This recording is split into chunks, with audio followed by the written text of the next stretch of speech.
walked into a bar.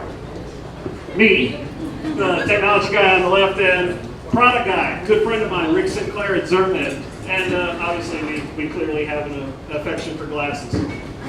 And we came up with this. We tried to encapsulate what have been the secrets of our success over the last 12 years. And it kind of looks something like this.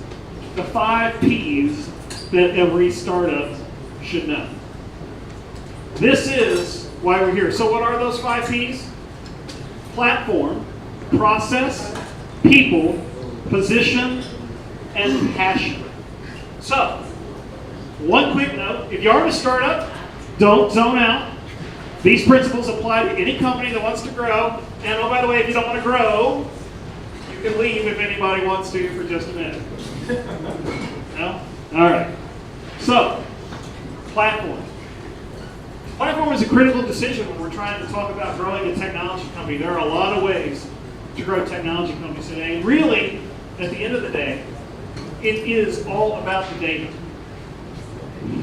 The CTO of Twilio recently blogged that scaling data is the single hardest thing that a software as a service company can do today. And there are a lot of ways to go do this, guys.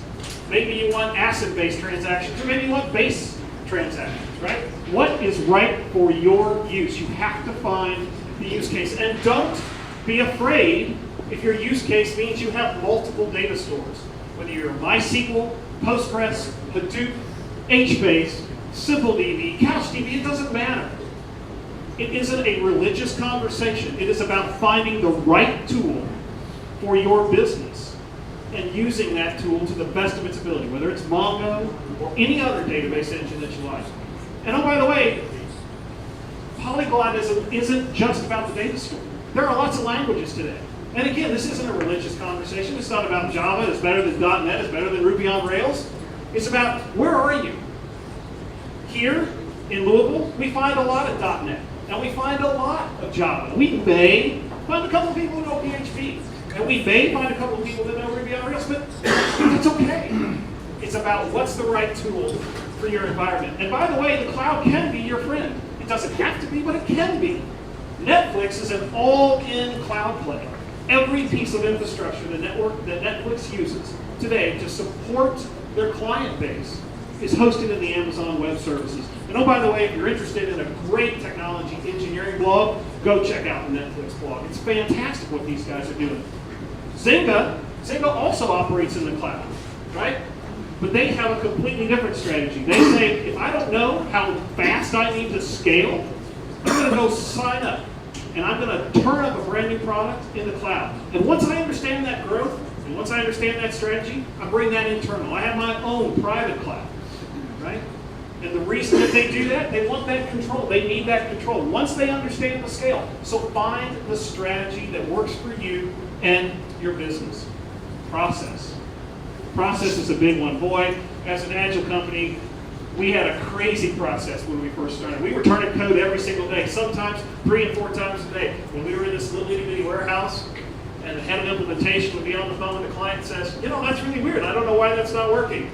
We would hear that, because we were sitting right next to each other, and lo and behold, just try it out. Oh, look, totally works as we go and change code on production. Right? So it doesn't matter. Yes, we did. We changed code on production. Absolutely, we did. It's the best way to test, by the way, the tip model. It works every time, right? Your SDLC, whatever that is, should match your culture. Guys, it's not the Bible that you have to follow, and it can never change. It's about finding the right thing that works for you. There's a theme here. I don't know if you've noticed that, right? So even if you are like this marketing firm, right, where this guy's editing code right on production, why does he have a pink sombrero on his head? Because that means the process for them. That means I'm about to change code on production. That works for their business, but they want a process. They put the pink sombrero on, and everybody comes around and says, what are you doing? Why are you doing it? Are you sure you really need to do it?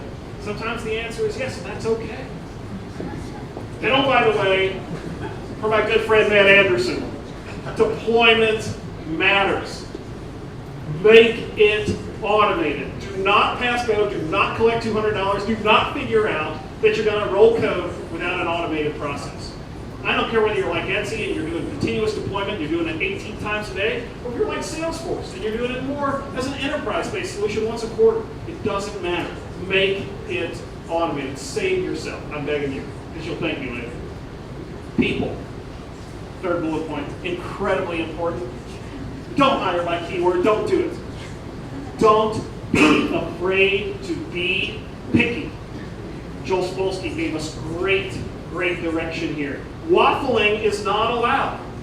If you say, maybe, wrong candidate, don't be afraid to be picky. And don't second guess that. People are so awesome. You know what?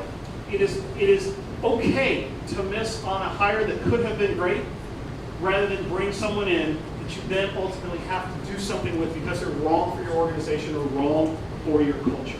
It's a much bigger drain on the organization to bring the wrong person in than it is to miss a potential right. Hire people different than you. This is critical. So, in SermEd, people know this, and there are a couple people over here that can attest to this. I think people suck, right? I think people suck. It's really hard. Managing people is really hard, but somebody has to care about that. SermEd recently brought in a VP of engineering. Great guy, totally respected, and he loves people. And that is so vitally important. And again, it doesn't matter what that is, whether you want someone that knows a little bit of a different technology than you, or whether you need someone to manage people. When you can't do that, it doesn't matter. Figure out what really works for you, what makes you happy, what you're really passionate about. We're going to talk about that here in a minute. And then hire people that are exact opposite of that, right? Because you want to be pushed every single day. You want them to push you, and you want to push them, and together you build this awesome team. And oh, by the way, commit to growing your own. We already talked about not hiring by keyword. Look for people that are smart. Look for people that are willing to work hard and get things done. You can teach them the rest. You can't teach them energy. You can't teach them passion. You can't teach them work ethic. You can teach them the skills, the technical skills that they need to do their job. Position. Do or do not raise money, right? So when you are going to go raise money, you either do or you don't. There's no try. Don't say, I'm going to try and raise money. You're going to raise money. Be successful. Think successful. Act as if, right? Go out and win it. And know how much you need. Target your milestones, right? Don't get more than what you need. Do you understand the following? Because I'm going to be perfectly honest. I don't. Right? I don't get any of that stuff. Right? Ones and zeros I get, that stuff not so much. Which is why you need person number 2. Remember when I talked about Rick Sinclair? He's really smart at that kind of stuff. And SermEd has a lot of people that are smart at that kind of stuff. Remember, hire people that are different than you. Hire people that know those things. Because you'll need them, and they're really, really valuable. And if you don't know them, you're going to want them. So, just remember, the person number 2 that knows all that stuff, well, they need you too, because they don't know that technology stuff. And oh, by the way, if you don't ask for help, right? Don't be afraid to ask for help. Passion. Malcolm Gladwell says it takes 10,000 hours for us to be really, really good at something. So if you're going to go spend 10,000 hours to be good or great at something, love what you do. No exceptions. If you don't love what you do, go find it. Because if you want to be great, it takes a lot of hard work. It takes a lot of skill. It's not inborn talent, and if you haven't read Outliers, it's a fantastic read.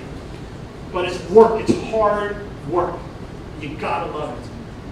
And oh, by the way, as you're talking about building your company and you're a technologist and you say, you know what, I can go do that, whatever that is. I can build the next Hadoop. I can build the next Mongo. I can build the next whatever.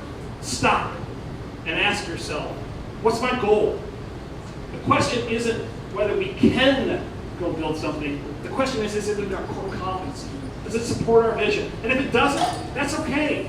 Buy it. And by buy it, I mean use outsource. Use something else that somebody has already built. But don't think that you have to build everything. We did that in SermEd. Man, we rolled everything. We rolled every piece of code. We wrote a case system. We wrote a lead generation system. All of that stuff. And guess what? We finally unwound it, and it's all in Salesforce now, right? Why? Because they get it, and it's That's not our core competency. Build what makes you special. Focus on that. Don't get distracted. It's really, really easy to get distracted. Don't be afraid to be lazy and dumb. What do I mean by that? Great engineers are not afraid to go to Google. Look for that code snippet, right? Or go out and see who solved that problem. I don't know, by the way. I can barely remember the dim dark ages of trying to solve technology problems before they were Google, right? And by the way, it's okay to be dumb. And what I mean by that is, if you are smart, you think you know the answer. Socrates told us this already once, right? The only thing I know is what I don't know. Don't close yourself off to learning. That's it. It's a simple recipe, really. Right? The 5 Ps. The end.